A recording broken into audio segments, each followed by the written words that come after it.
Úgy vagy vele, hogy feladnád, tedd össze a kezed és imádkozzál. Én nem szólok bele, ha te gondolod, de ne ítélj meg, hát ez a te sorsod.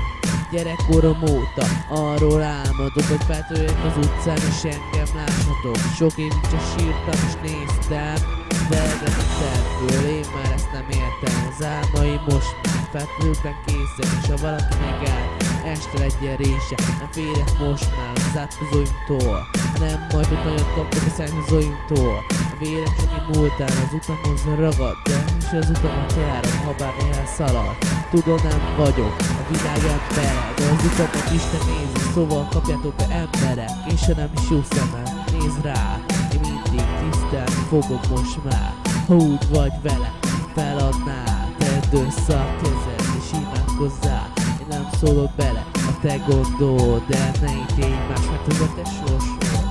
Ha úgy vagy vele, feladnál, tedd össze a kezed és imádkozzál. Nem szólok bele, ha te gondolod, de ne ítélj más, mert ez a te sorsod. Mindegyik emberben ott a pull a gonosz, az alap nem szoroz, az ember olyan, hogy ő az első, de segíteni kell, az már késő.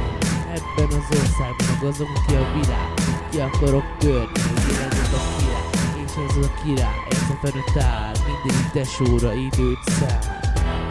Yeah, yeah, yeah, yeah, yeah.